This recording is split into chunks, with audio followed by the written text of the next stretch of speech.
잠깐 기도하시고 찬양하도록 하겠습니다. 살아계셔서 지금도 역사하시는 하나님 아버지 감사합니다. 이 시간 저희가 먼저 마음을 열고 말씀을 듣기 전에 찬양하고자 합니다. 우리의 마음을 활짝 열어주시고 찬송은 기도, 곡조 있는 기도라고 하셨사오니 우리의 마음에 모든 것을 주님 앞에 내어놓고 기도하고 찬양할 수 있는 귀한 시간 되게 주님 도와주시옵소서. 감사하며 예수님 이름으로 기도합니다. 아멘. 앞에 사람, 옆에 사람, 뒤에 사람 보시고 함께 장로님을 보니 살맛이 납니다. 또 장로님을 뵈니 행복합니다. 우리 호칭을 직분을 불러가면서 같이 한번 인사하시는 시간 갖겠습니다.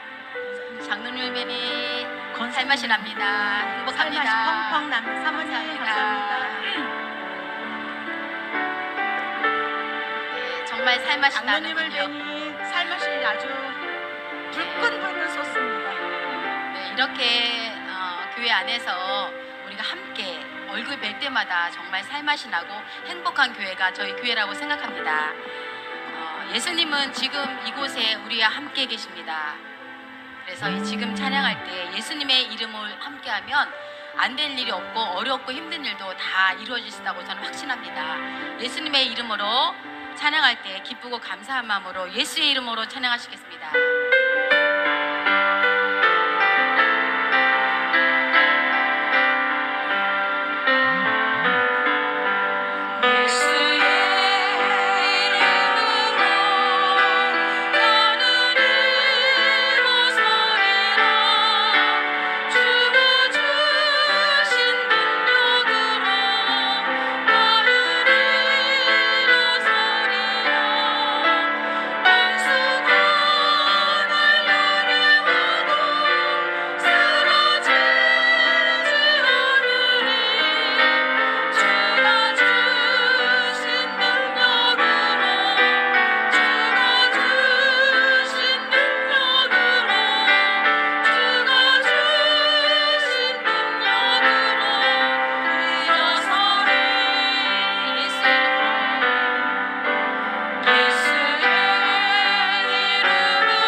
여호와 라파 하나님을 믿으십니까? 하나님은 치료하시는 하나님이십니다. 내 몸이 아프실 때 누구를 의지하십니까? 오로지 치료하시는 분은 하나님 한 분이십니다. 지금 이 시간 내가 아픈 곳이 있다면 아픈 곳에 손을 얹으시고, 또 내가 힘들고 어려워서 할 때는 가슴에 손을 얹으시고 주여 나의 병든 몸을 찬양할 텐데요, 내 마음을 다 담아서 하나님 이 시간 나의 병을 치료하신 줄 믿고 감사하시면서 이 찬양 부르시겠습니다.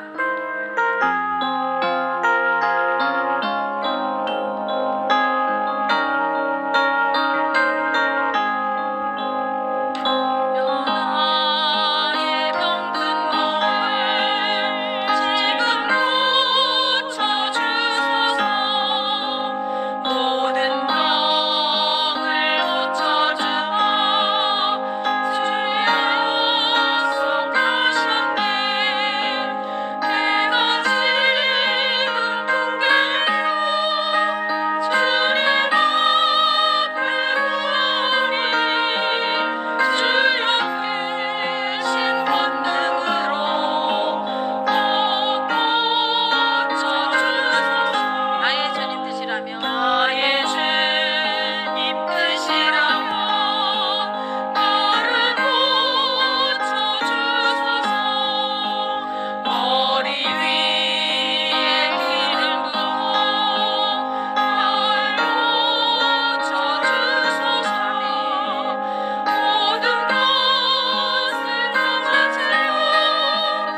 건강을 고쳐주시는 걸 믿으십니까?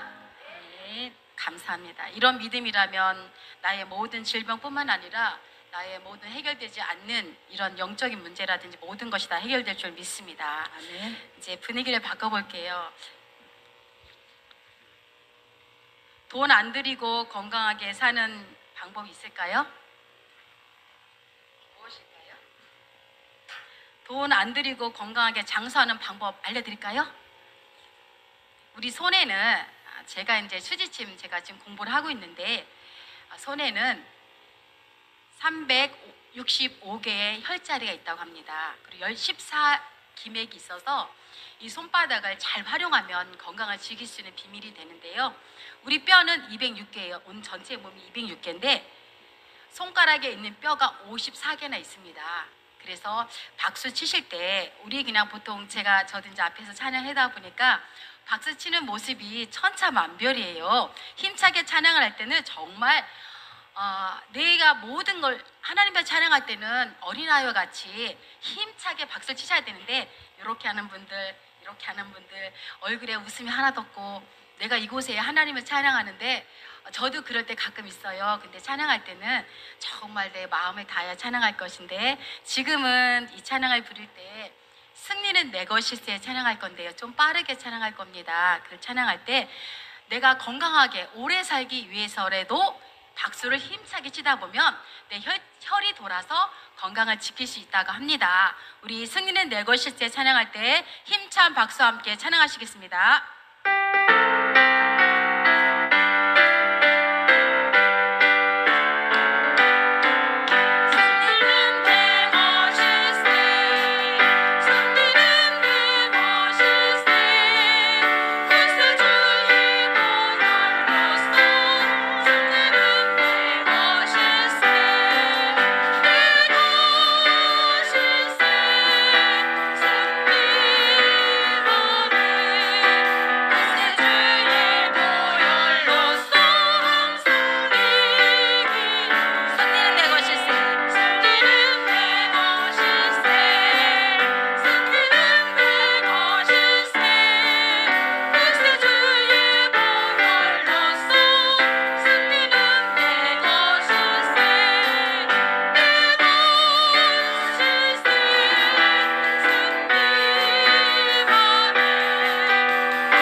중간에 멘트를 바꿉니다. 믿음은 내 것일세 하면은 정말로 믿음이 내 것처럼 된 것처럼 기쁨은 감사는 성령은 내 것일세 할 거예요. 그러면 정말 성령님이 내 마음에 임한 것처럼 여러분들이 믿으시고 이 찬양 부를 때 다시 한번 제가 목소리가 말소리가 안 들리나요? 그러면 제가 하는 대로 내 것일세 할 때 내 것일세 믿음만은, 내 것일세 기쁨만은, 내 것일세 성령만은 간절하게 이 찬양 함께 다시 한번 부르겠습니다.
찬양과 감사와 믿음은 다 내 것이 된 줄 믿습니다.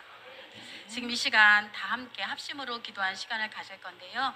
오늘 드려지는 예배를 위해서, 또 말씀을 전하시는 목사님을 위해서, 또 우리 교인 가운데 아프신 환우들이 많이 계십니다. 아프신 환자들을 위해서, 특히 어백선 전사님을 위해서 우리 주여 한번 큰 소리로 외치시고 간절하게 합심으로 기도하시겠습니다. 주여!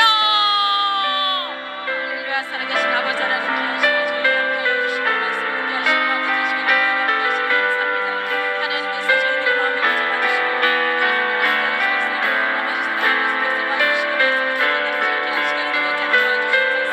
하나님 아버지 저희들의 마음을 주시고 아버지가 이 시간을 전파할 때 예배 가운데 주님을 찬양하시고 주님 말씀을 경외하시는 시간 되게 도와주시옵소서. 하나님 아버지 저희 마음을 가져주시고 우리 마음을 열어주시고 시간까지 나오게 주님 귀한 예배 시간이 되게 도와주시옵소서. 하나님 아버지 말씀을 하시고 목사님께 하여 주시고 성령님 함께 해주셔서 말씀을 내리실 때 우리의 심령 곳을 주님과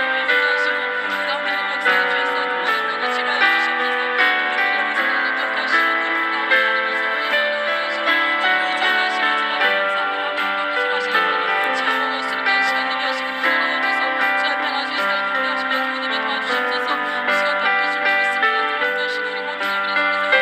말씀을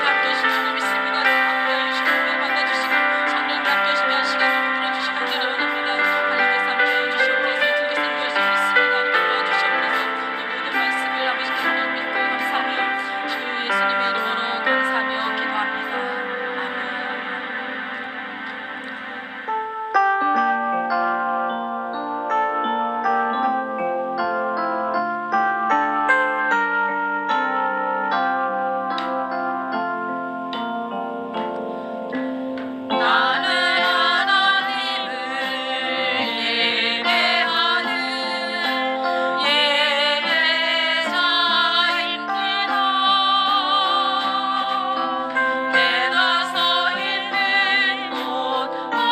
우리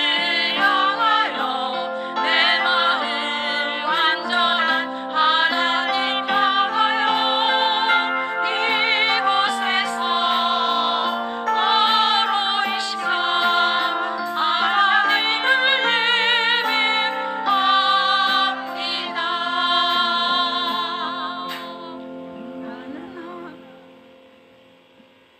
사랑이 많으시고 자비로우신 아버지 하나님, 세상의 분주함 속에서도 우리의 일상을 지켜주시고 주님의 은혜 아래 살아가게 해주셔서 감사합니다. 이 시간 예배의 자리에 있게 해주심도 감사드립니다.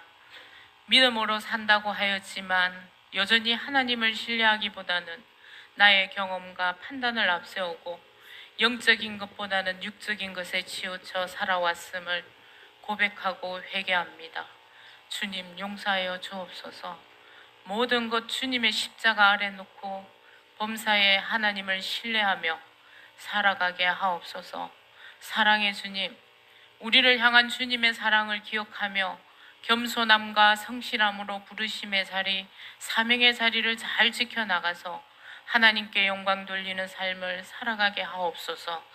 말씀을 전하시는 목사님 위에 영과 육이 건강하게 하시고 하시는 사역에 성령이 하시는 역사가 갑절이나 있게 하옵소서. 말씀을 듣습니다. 말씀 앞에서 경외함으로 말씀을 받게 하시고 하나님의 말씀이 우리의 삶과 성품의 모든 곳에 영향을 미쳐 하나님이 기뻐하시는 삶을 살아가게 하옵소서. 항상 함께 하시는 성령 하나님, 하나님의 사랑과 은혜 가운데 이 한 주도 또 우리가 세상으로 나갑니다. 믿음의 성리자로 살아가도록 도와주시고 인도해 주옵소서. 날 구원하신 예수님 이름으로 기도합니다. 아멘.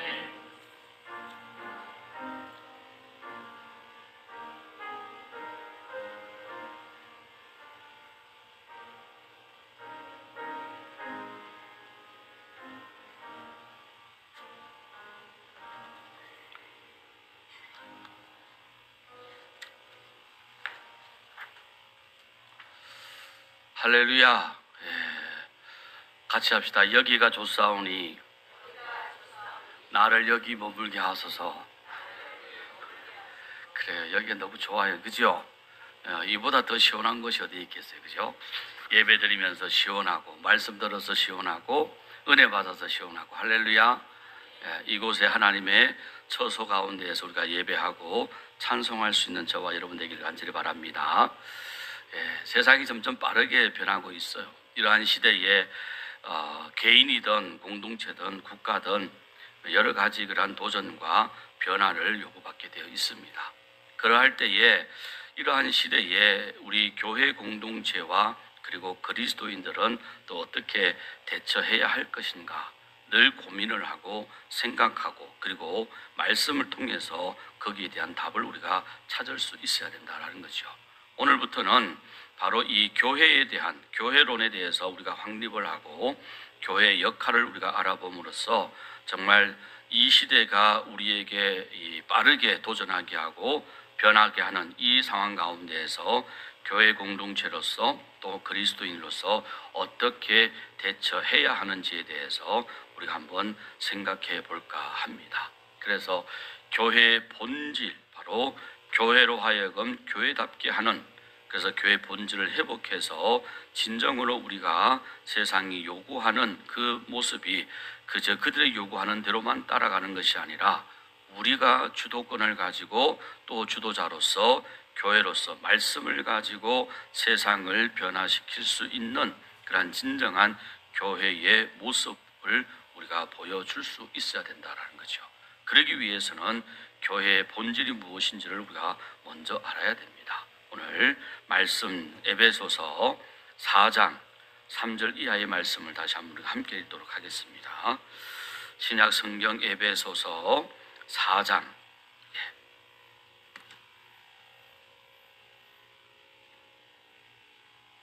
3절에서부터 12절까지 우리가 천천히 한 절씩 교독하도록 하겠습니다. 평안에 매는 줄로 성령이 하나 되게 하신 것을 힘써 지키라.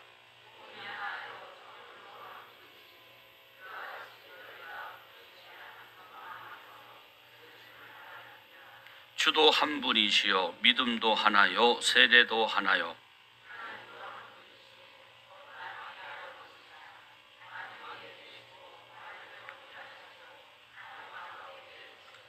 우리 각 사람에게 그리스도의 선물의 분량대로 은혜를 주셨나니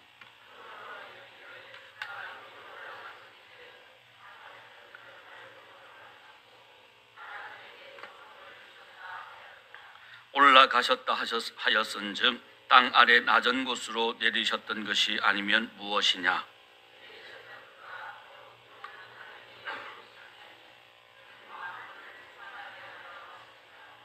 그가 어떤 사람은 사도로, 어떤 사람은 선지자로, 어떤 사람은 복음 전하는 자로, 어떤 사람은 목사와 교사로 삼으셨으니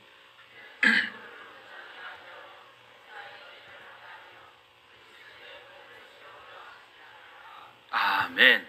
할렐루야. 자, 그리스도의 몸을 세우게 하려 하심이라. 교회를 통해서 이루어지는 모든 일, 그리고 그 안에서 또한 이 항종직이라는 그러한 직분을 가지고 그 사역을 감당하는 모든 주의 백성들, 일꾼들, 그들은 결국 오늘 말씀처럼 그리스도의 몸을 세우려 하심이라. 그럼 그리스도의 몸은 뭐예요? 그리스도의 몸? 그리스도의 몸이 교회입니다. 그러니까 교회의 본질은 그리스도의 몸이고 교회는 그리스도가 예수님 그리스도의 머리가 되심을 우리가 분명히 알아야 돼요. 그래서 우리가 알고 있는 교회란 무엇인가? 여러분, 교회가 뭐예요? 그리스도의 몸, 금방 했잖아요. 그리스도의 몸이고, 여러분들이 생각하는 교회는 뭐예요? 여러분들이 생각하시는 교회. 나는 평소 교회는, 여기 세상 사람들이 자기 교회 다녀? 교회가 뭐야? 물어보면 뭐라고 대답해요? 몰라. 그냥 남교회 다녀. 그래요? 몰라. 그냥 교회 다녀. 그냥 교회 다니는데 뭐 내가 뭐라고 설명을 못 하겠고 그냥 몰라 그냥 교회 다녀. 그러면 돼요, 안 돼요? 안 되고. 교회가 뭐죠? 교회가 내가 가지고 있는 교회라는 것. 오늘 말씀을 성경을 통해서 보면은 우리가 성경을 길게 읽었는데 결국 우리가 본문의 말씀 가운데에 4절 말씀을 여러분 보셔요. 4절 보면 몸이 하나요 성령도 한 분이시니 이와 같이, 그 다음에 다 같이 시작. 너희가 부르심의 한 소망 안에서 부르심을 받았느니라. 아멘. 자, 교회는 부르심, 너희가 부르심의 한 소망 안에서 부름을 받았다. 누가 불렀어요? 예, 하나님이 불렀어요. 그 교회는 택함 받은 자, 하나님께서 부르신 자, 그 모임, 그 공동체가 교회라는 거예요. 그러면 그 교회를 세우신 분이 누구예요? 예, 하나님의 아들이신 예수 그리스도. 그분께서 십자가에 죽으심으로 말미암아 그 택함을 받은 백성들이 모인 그 은혜를 입은 구원받은 자. 그래서 교회의 머리는 누가 되시는 거예요? 예수 그리스도가 되는 것이고, 그래서 그 교회를 세우신 분도 주님이시기 때문에 교회의 몸은 누구라고요? 그리스도다. 그렇게 말하는 거예요. 그리고 그 교회는 하나님의 부르심이다라고도 말하는 것이고, 그래서 예수 그리스도의 몸이고 예수 그리스도께서 우리의 머리가 되시고, 그리고 하나님께서 부르신 거룩한 공동체이기 때문에 교회는 어떻게 지도받아야 되느냐? 누구에게 지도받아야 돼요? 목사에게? 아니에요. 누구에게요? 성령님에게. 그래서 사도행전에는 교회 역사, 사도행전은 교회 행전이라고 이야기하는 겁니다. 성령의 역사를 교회 역사라고 보는 거예요. 그래서 오순절 성령 강림 사건부터 시작을 해서 뭐가 시작되는 거예요? 교회가 시작이 되는 거예요. 그래서 사도행전을 교회 행전 또 성령 행전 그렇게 얘기하는 겁니다. 그래서 교회가 성령으로 말미암아 시작이 되어졌기 때문에 교회는 사람의 지도를 받는 것이 아니라 누구의 지도요? 성령의 지도를 받아야 돼요. 성령의 역사하심을 통해서 우리가 힘써 하나 되게 하신 것을 지켜나가야 됩니다. 사람이 주인이 되어서도 안 되고 사람이 지도자가 되어져서도 안 돼요. 중심이 되는 것이 아니라 오로지 성령의 지도함을 통해서 교회가 이루어져야 됩니다. 그래서 교회라는 것은 바로 예수 그리스도의 몸이면서 또한 예수 그리스도께서 교회의 머리가 되신다는 사실, 그러면서 우리는 이 교회는 더욱 하나님의 부르심 받은 택한 백성의 그리스도의 모임이기 때문에 성령의 지도를 통해서 교회가 이루어진다라는 겁니다. 자, 그러면 우리가 흔히 말하는 교회를 말할 때에, 교회 본질을 말할 때에는 교회는 건물이나 조직체가 아닙니다라고 얘기를 해요. 그러면 이 보이는 건물은 아무런 의미가 없느냐? 그렇지 않습니다. 이 건물은 바로 거룩한 택함 받은 거룩한 백성들의 모임을 위해서 만들어진 장소예요. 그렇기 때문에 이것은 어떻게 해요? 하나님께 바쳐진 성물입니다. 그래서 이 교회 건물이 소중해요? 소중하지 않아요? 소중해요. 오늘날 교회 건물을 함부로 우리가 마음대로 이렇게 사용해도 된다고 생각하는데 저는 그렇지 않습니다. 신학적으로도 성경적으로도 그것은 옳지 않아요. 교회가 세상적으로 개방을 해서 아무 용도나 사용하도록 하는데 사실 그건 옳지 않아요. 분명히 구별되어져야 됩니다. 교회 건물은 택함 받은 백성들이 모임을 위해서 지어진 구별된 성물이에요. 그 말은 다시 말해서 거룩한 백성이 그 자리에 모여서 그곳에서 누구를 위해서요? 하나님을 위해서 지어진 거예요. 그럼 하나님 앞에 예배하고 찬송하고 성도의 교제를 하고 그렇게 훈련받고 이렇게 훈련되어져서 부름을 받았기 때문에 그 다음에 뭐예요? 보내는 거잖아요. 보내지는 거예요. 그래서 세상에 나가서 섬기는 거예요. 그러면 교회가 정말로 교회가 세상을 위해서 공간을 비워주려면요, 예배의 장소는 절대 손대면 안 돼요. 적어도 하나님 앞에 성전이라고 지어져서 예배드리는 장소로 정해졌으면 막 옮겨가고 진행되어지 그러면 안 된다는 거예요. 구별 없이 성별함 없이 성물을 그렇게 막 다뤄서는 안 돼요. 그 이야기는 오죽하면 율법대로 법대로 지키지 않으니까 하나님께서 베레스우사 소가 날 때 가지고 복개가 움직이니까는 그냥 손을 툭툭 잡았는데 그 자리에서 쳐 죽이시잖아요. 한번 생각해 보세요. 그게 말이 됩니까? 하나님의 거룩한 복개가 이 달구지에서 떨어질 것 같은데 소가 불뚝 뛰니까 떨어지면 어떻게 해요? 당연히 거룩한 성문이 떨어지면 어떻게 해야 돼요? 죽기 싫어서 안 붙잡으시려고 합니다. 붙잡아야지 안 떨어지게. 푹 떨어져가지고 깨지거나 파손되면 어떻게 하실 겁니까? 그러니까 확 잡았더니 하나님께서 이 부정한 놈 쳐 죽인 거예요, 그 자리에서. 왜요? 하나님의 법궤는 구별된 제사장들이 어깨에 메고 옮길 수 있기 때문에 그랬어요. 철저하게 성별된 구별되어진 것에 대해서 하나님께서 교육하시고 훈련하시기 위해서 보여주시는 한 예예요. 구별된 것에 대해서는, 드려진 것에 대해서는 인간이 함부로 말해서는 아니 되는 거예요. 내가 주의 이름으로 헌금하고 주의 이름으로 교회에 헌물하고 주의 이름으로 드린 것은, 내 손을 떠나는 것은 누구의 것이에요? 하나님의 것이에요. 내가 드렸어요. 내가 예제를 바쳤어. 그런 생각을 내 마음에서 지워야 한다는 거예요. 그래서 교회가 하나님을 위해서 어떻게 사용하든 또 어떻게 폐기하든 거기에 대해서 전혀 관심을 가져야 됩니까? 가지지 말아야 됩니까? 가지지 말아야 돼요. 아니 내가 드렸는데, 내가 했는데. 그래서 늘 얘기하잖아요. 피아노를 이 자리에서 이 자리로 옮기는데 몇 년 걸렸다고요? 10년 걸렸대요. 10년. 왜? 아니 내가 바쳐서 여기 뒀는데 왜 그걸 내 마음대로 내 허락 없이 그쪽으로 옮기느냐고 쭉 반대하다가 그쪽에 결국 하나님 불러 받고 청목하고 난 다음에 그때서 재직해서 이렇게 옮기시다가 옮겼대요. 뭐 웃자고 하는 이야기겠지만 그만큼 우리가 하나님께 드려진 성물에 대해서 마음의 생각이 너무 부족하다는 거예요. 그래서 이 건물이 교회는 아니라고 하지만 교회의 본질을 얘기할 때는 보이는 이 건물은 교회는 아니지만 하나님 택함받은 부름받은 그 공동체가 교회이지만 그 공동체 부름을 위한, 그들을 위해서 만들어진 건물이고 이 모임을 위해서 만들어진 그러한 거룩한 이 구별되어진 성물이기 때문에 이 교회의 건물도 우리가 어떻게 해요? 하나님의 것으로 귀하게 소중하게 다루어야 돼요. 이곳에서 함부로 세상의 노래를 막 부르고 이곳에 인간의 큰 소리가 막 나오고 세상적인 그런 어떤 문화나 풍조나 그런 간섭들이 막 교회 안에서 이루어지는 것은 그렇게 하나님께서 기뻐하실 일은 아니라는 거예요. 교회가 굳이 세상을 위해서 공간을 마련하려면 성전을 지어놓고 그 다음에 뭘요? 교육관을 지어요. 체육시설을 지으세요. 음악 공간을 지으세요. 그리고 커피숍을 지으세요. 쉼터를 만드세요. 그리고 뭐요? 사회에 뭐요? 제공을 하는 거예요. 그렇게 해야지. 성전을 해놓고 거기다 예배 드리고 또 와서 뭐 세상적인 거 만들어 놓고 사람들은 아무나 들어가려고 그러고 그렇게 해서는 안 된다는 거예요. 할렐루야. 그래서 성전 예배 하나님께 드려진 구별된 것은 모든 것이 거룩한 성물이라는 것을 아셔야 됩니다. 자, 그러면 우리가 오늘 말씀 속에서도 먼저 교회라는 것이 너희가 이 부르심을 한 소망 안에서 부름 받았느니라 말씀하시면서 교회는 하나님의 택한 백성의 바로 그리스도인들의 모임 이 자체를 교회라고 말하고, 교회는 예수 그리스도께서 머리가 되시고 바로 예수 그리스도의 몸이다. 그래서 우리가 몸된 교회라고 말씀을 합니다.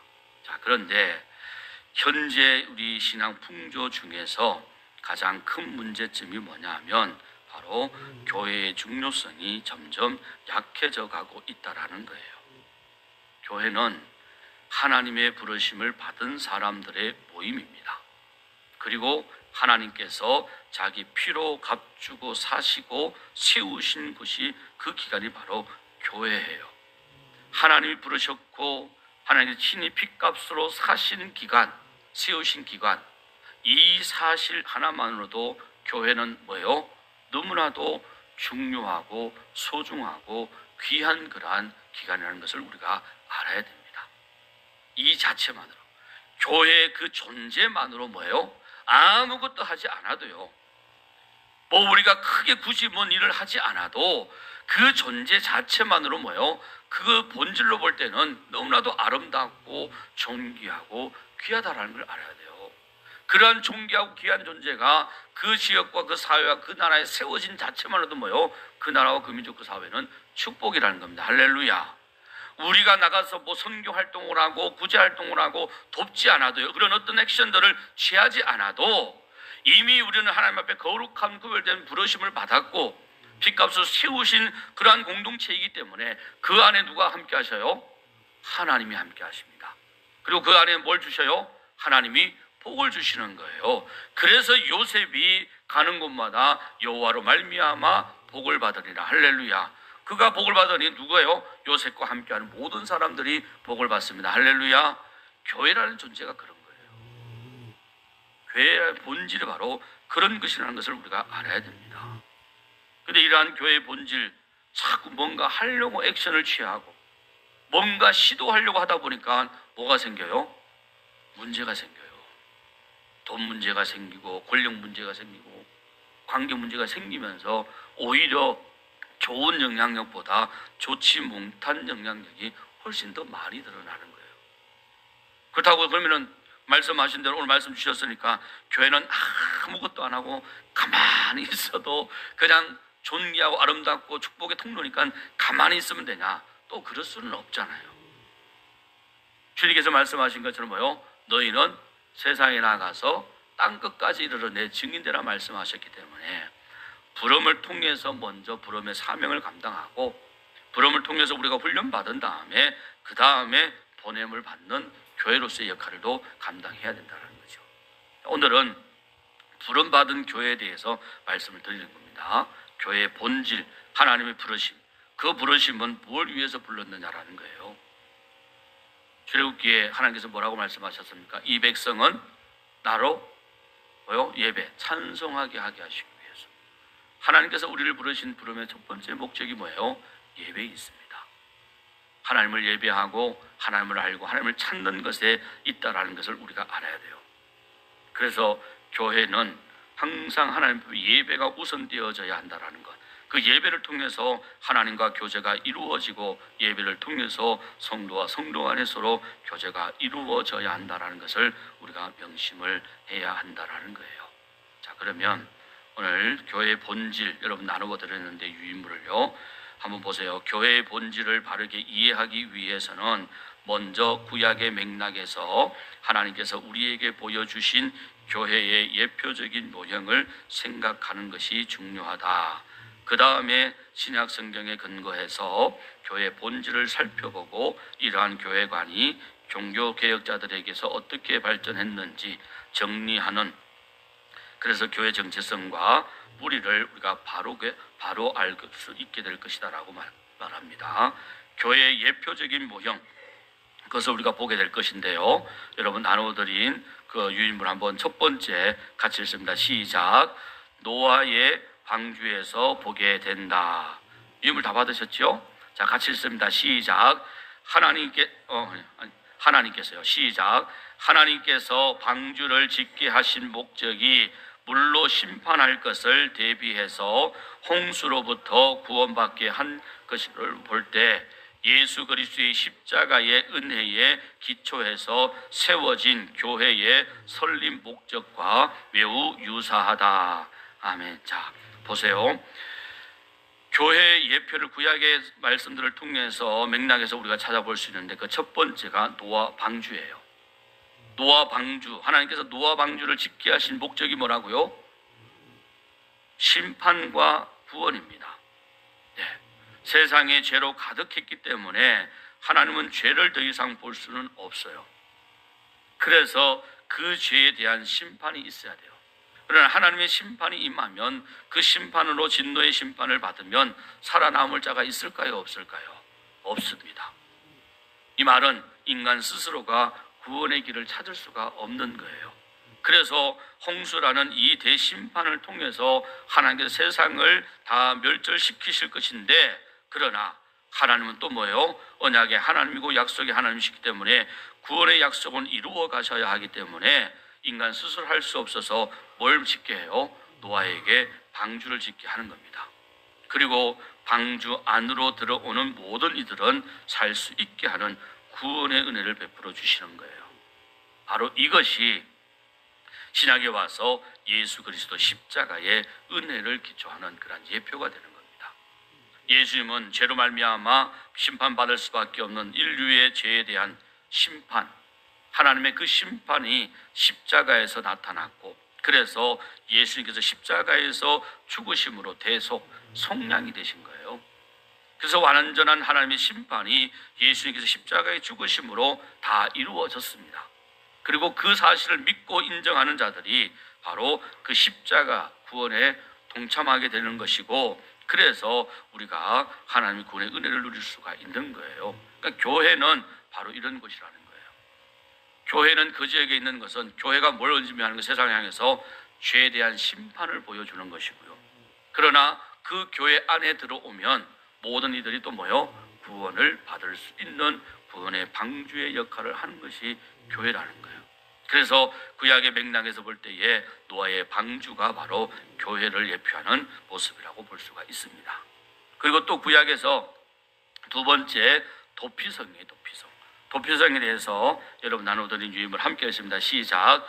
고의가 아닌 실수로 살인한 사람들을 피해 보복으로부터 보호하기 위하여 설치한 성읍으로 요단강 동편에 3곳, 그리고 서편에 3곳이 있었다. 자, 이와 같이 교회는 뭐라고요? 영혼의 피난처다. 교회는 뭐라고요? 영혼의 피난처. 예.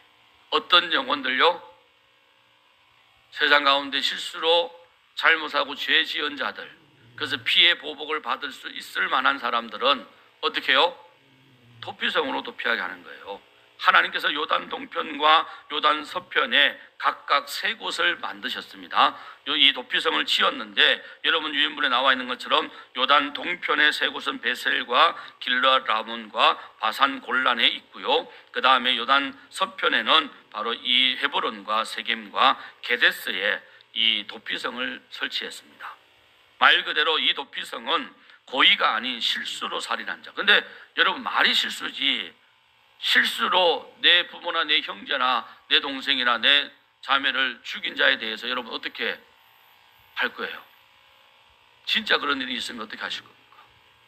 예를 들면 실수는 상대방이 운전하다가, 졸음운전하다가 길 가는 우리 어머니를 치어서 죽게 했어요. 아니 뭐 실수니까 뭐 그럴 수 있죠. 그렇게 넘어갈 수 있는 사람 손 들어보세요. 없잖아요. 그래서 이런 거는 확연하게 어떻든 부주의에 의해서 일어날 수 어쩔 수 없는 피치 못한 사고에 의해서 사망한 경우이기 때문에 뭐 이런 거는 우리가 정말 어쩔 수 없다 하지만, 그러나 사람이 실수로 어떻게 사람을 죽였다 칩시다. 근데 이걸 판결하기가 어렵잖아요. 그죠? 죽인 사람 입장에서는 나 전혀 의도가 없었다, 실수다, 고의다, 고의가 아니다, 참 실수다, 그렇게 말하지만 피해자 입장에서는 뭐예요? 아니다. 어떻게 사람을 쳤길래 죽을 수 있느냐. 네가 의도를 가지고, 악한 의도를 가지고 했기 때문에 너희 죽은 것이 아니냐. 그런데 율법에는 하나님은요 분명한 것이 있습니다. 뭐냐 하면 형제, 가족, 친지 중에 그렇게 억울하게 죽임을 당한 사람이 있으면 반드시 그 가족이 그 피의 보복을 해야 됩니다. 이것도 율법의 명령이에요, 하나님께서. 그래서 피는 피로, 그러니까 눈은 눈으로, 이는 이라는 말이 여기에서 나온 거예요.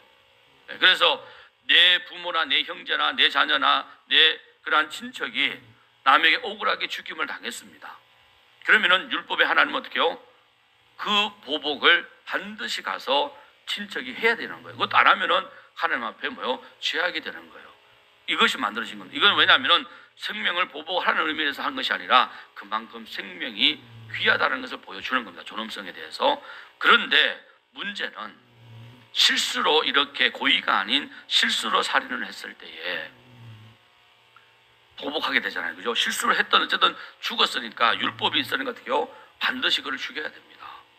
안 죽이면 안 돼요. 근데 그런 사람들은 어떻게 해요? 실수를 했기 때문에 어떻게 해요? 살려야 되잖아. 억울하잖아요. 그래서 그들이 살 수 있는 유일한 방법은 뭐냐? 어떻게 해요? 도피성 안으로 들어가면 절대로 손을 못 대는 거예요. 이것이 고의인지 실수인지가 판가름되어질 때까지.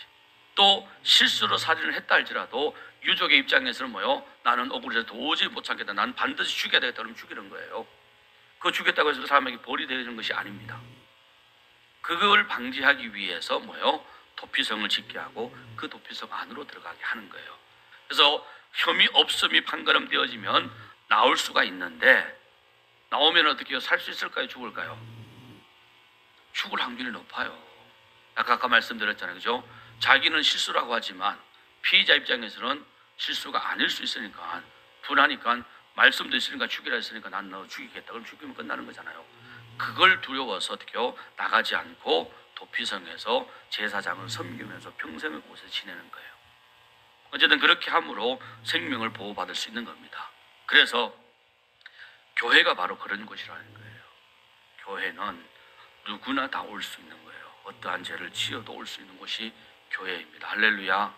어느 누구 예외 없이 모든 사람이 교회 안에 와서 예수 그리스도의 십자의 보혈의 은혜를 힘입고 그 영혼이 구원함을 받을 수 있는 바로 교회는 영혼의 피난처 도피성이다라는 것을 우리가 알아야 됩니다. 자, 그리고 세 번째, 성막 예루살렘 성전이다 했습니다. 함께 했습니다. 시작. 하나님께서는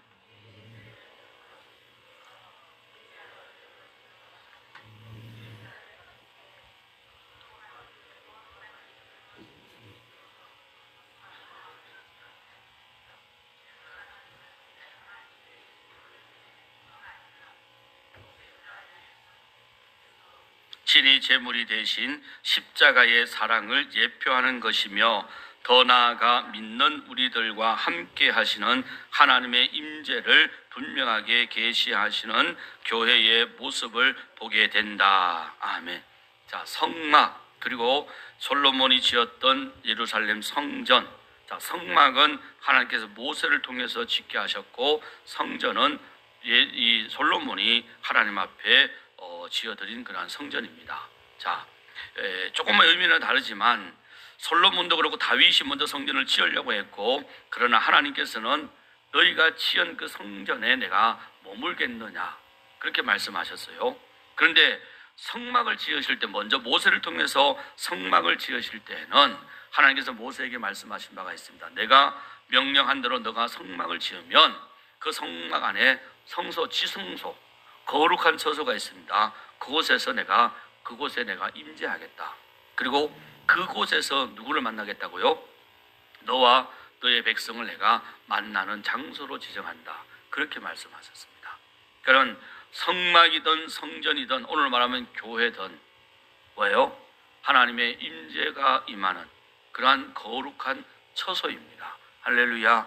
그렇기 때문에 이 교회 안에서 그저 이루어지는 우리의 예배 행위가 그저 우리가 뭐 헌금을 얼마 드리고 11조를 드리냐 마느냐 감사헌금은 드리냐 어느 근거에 있느냐 그런 것을 따지고 논하는 그러한 것이 아니라 오늘 말씀하고 있는 것처럼 독생자 예수 그리스도께서 친히 제물이 되신 십자가의 사랑을 확인할 수 있는 곳. 그래서 더 나아가서 믿는 우리와 함께 하시는 하나님의 임재를 분명히 느낄 수 있는 계시되어지는 곳이 바로 교회라는 것이에요. 성막에서 내가 너를 만날 것이고 성전에서 너희가 기도할 때 솔로몬이 성전 봉헌식 낙헌식이 끝났을 때에 하나님께서 분명히 말씀합니다. 솔로몬이 하나님 이곳에서 여호와의 이름을 부르는 자들이 모든 기도가 응답되게 하소서. 문제가 생기면 그 문제를 해결해 주시고 또 전쟁이 있을 때는 전쟁을 위해서 기도하면 전쟁에서 이기게 하시고 사업을 할 때는 하나님께서 기도하면 그 사업이 성공되게 하시고 이 모든 기도의 내용이 열왕기상에 나와 있어요. 솔로몬이 그렇게 성전을 낙헌식하고 기도하면서 이런 성전이 되게 하소서라고 기도했을 때 하나님께서 내가 너의 기도를 들었다라고 말씀합니다. 그래서 이 성전은 하나님께 예배함을 통해서 그리고 예수 그리스도 십자가의 보혈의 은혜를 통해서 우리가 나아가서 하나님께 모든 것을 아랠 때에 임재하시는 하나님을 만날 수가 있고 그 하나님을 통해서 우리의 모든 것을 공급받을 수 있는 곳이라는 거예요. 이 교회의 본질이 바로 그런 겁니다. 하나님을 찾고 기도하고 또 응답받고 은혜받고 능력받는 것이 바로 교회, 성막, 예루살렘 성전, 우리 계산 남교회라는 거예요. 네 번째, 해당입니다. 성경에서 볼 수 있는 것이 해당인데 해당을 같이 읽습니다. 시작. 해당의 기원은 정확하게 알 수 없지만 유다가 멸망한 이후 성전 예배를 드릴 수 없게 되었을 때 자연스럽게 생긴 것으로 추정된다. 회당은 말씀을 가르치고 선포하며 기도하는 곳이었다. 이를 생각할 때 교회는 세상의 침묵단체가 아닌 하나님의 말씀을 듣고 배우는 곳임을 깨닫게 된다. 자, 교회는 뭐 하는 곳이라고요? 하나님의 말씀을 듣고 배우는 곳, 그죠? 훈련받는 곳이라는 거예요. 그러니까는 회당의 이 바른지는 정확하게 알 수 없지만 오늘 그 이야기 말씀처럼요, 북이스라엘이 먼저 멸망을 당하고 남유다가 바벨론에 의해서 멸망을 당했을 때에 성전도 함께 파괴되어집니다. 성전이 파괴되어지니까 백성들이 뭐요? 예배할 장소가 없는 거예요. 그런데도 그들에게는 여호와 신앙을 가지고 있었기 때문에 남은 자들에 의해서 예배를 드려야 하고, 성전도 없는데 건물도 없는데 예배를 어떻게 드려요? 그래서 그들이 뭐요? 회당을 지은 거예요. 그 회당을 지어서 이곳에서 각자의 삶의 처소에 그저에 가까운 회당을 짓고 그곳에 모여서 우리가 하나님 말씀을 함께 묵상하고 하나님께 예배하고 말씀 교육 훈련받자, 그렇게 해서 시작되어진 것이 회당이라는 겁니다. 이것이 바로 오늘날 교회의 시작이라고 볼 수가 있는 거죠. 그러니까 교회는 바로 인간의 어떤 모인 친목단체가 아니라는 거예요. 교회가 무슨 친목단체인 것처럼 그렇게 한 기간 해를 만들어 놓고 그 해에 소속되어지고 그 해에 회비를 내면은 우리 기관이다, 그런 의미가 아니에요. 남선교회, 여선교회 만들어 놓고 구역을 만들어 놓는 것은요, 하나님 앞에 모임을 위해서, 그리고 또한 소외된 자를 위해서, 친목을 다지기 위해서 세워지는 것인데, 말씀을 통해서 서로 권면하고 위로하고 배우고 훈련받는 거예요. 그러기 위해서는 세워줘야 되는 거예요. 아이고, 구역 예배 그 사람 한 번도 안 나오는데요. 우리 기간에 모이지도 않고 한 번도 안 모이는데요. 회비도 한 번 안 되는데요.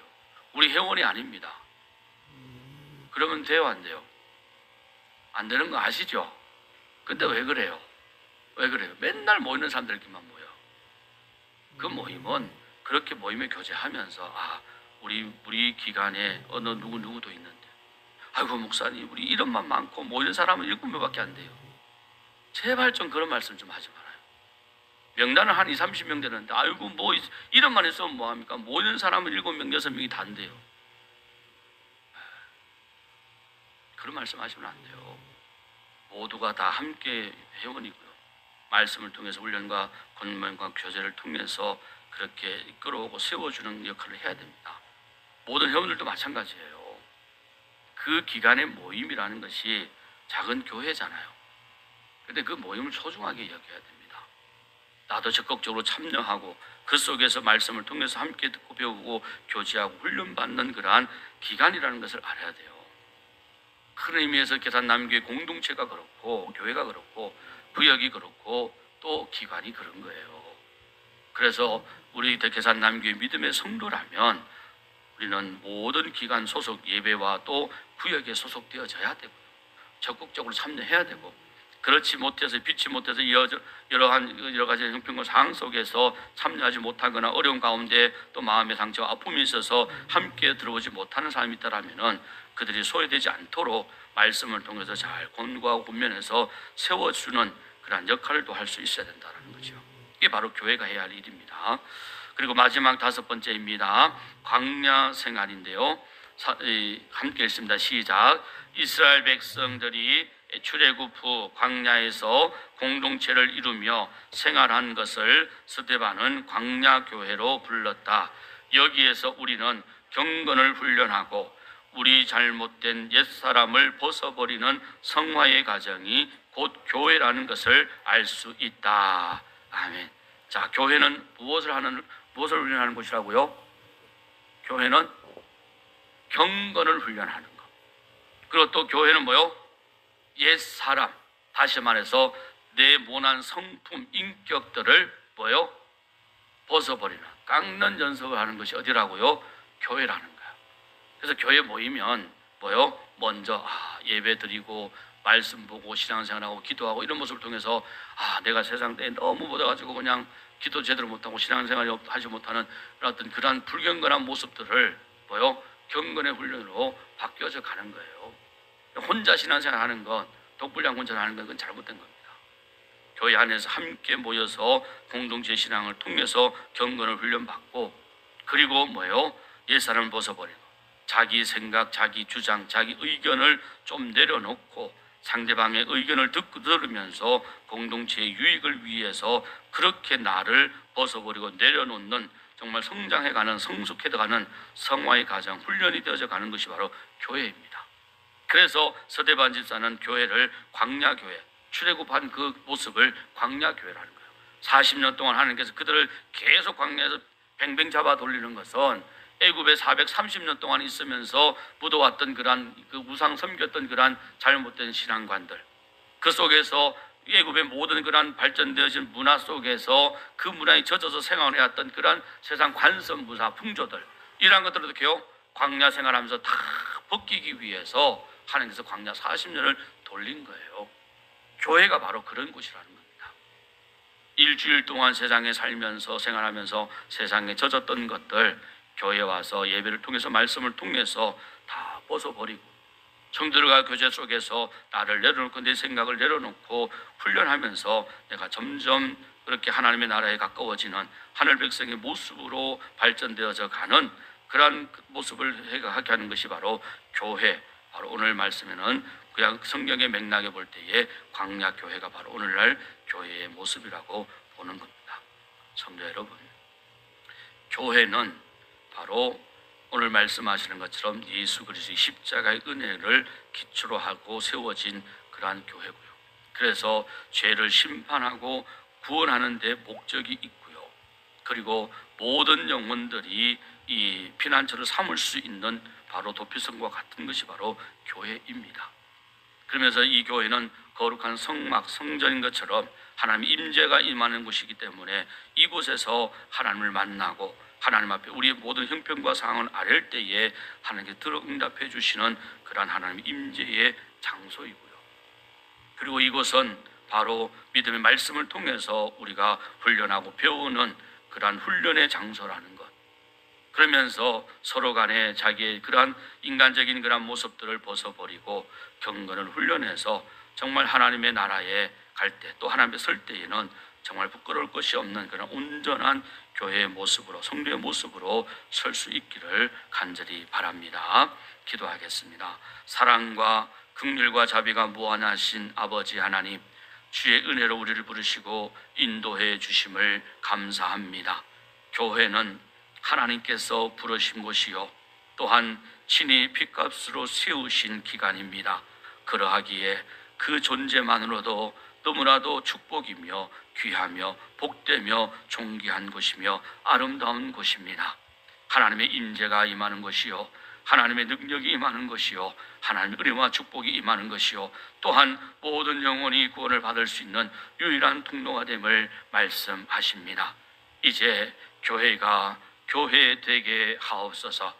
교회 본질을 온전히 알게 하시고 교회 본질을 회복하게 하심으로 우리로 교회 되게 하셔서 하나님의 선한 역사를 이루어가는 우리 계산 남교회 믿음의 공동체, 믿음의 선한 성도들 되게 하옵소서. 우리 구주 예수 그리스도의 이름으로 간절히 기도드립니다. 아멘.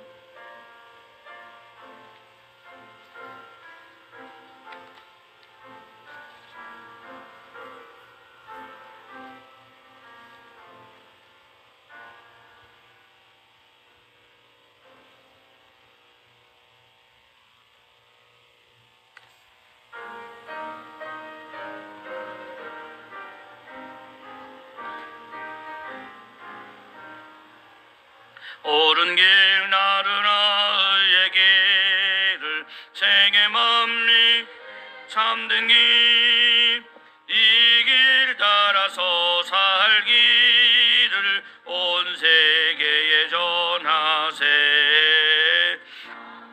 성이 나갈 길 어두운 밤 지나고 동튼다. 바람이 모아라 저비 주 예수의 나라 인당에 곧 오겠네 오겠네. 주 예수 나르나 승리의 주 생의 맘리 나아갈 길과 진리요 참 생명 부수고 다 나르나와 명화 어두운 밤 지나고 동튼다. 바람이 모아라 저비 주 예수의 나라 인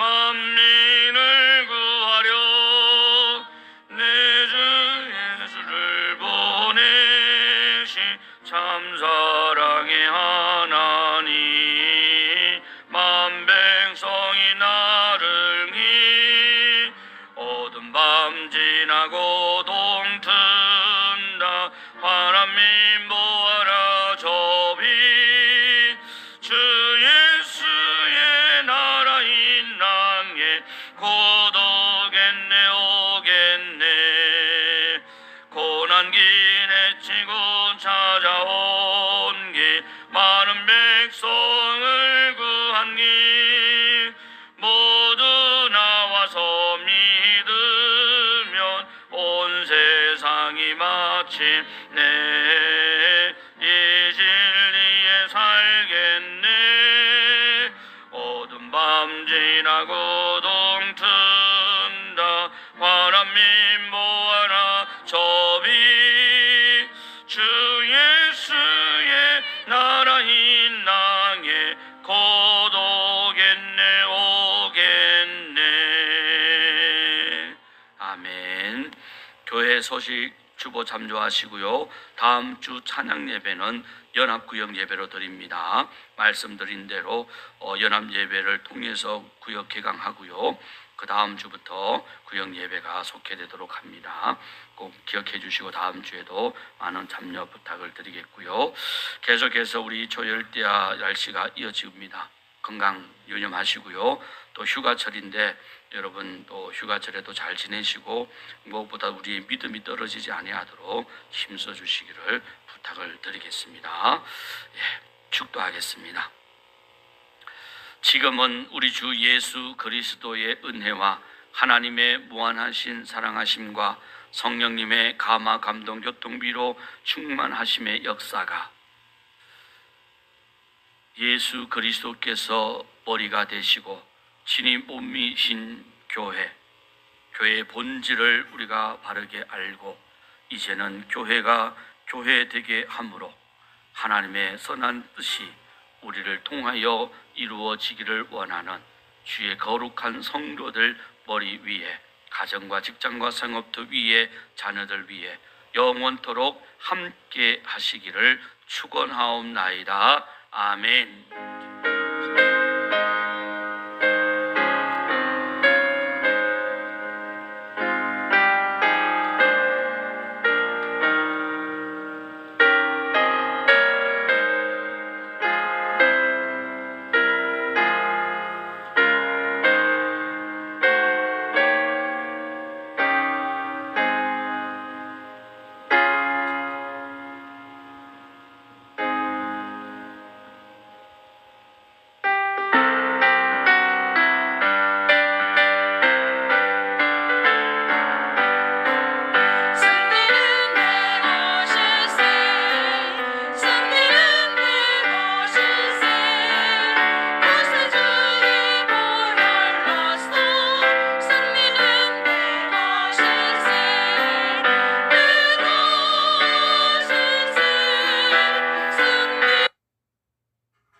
집에 있거나 그래서 극장 가서 영화 보는 게 저의 유일한 취미이자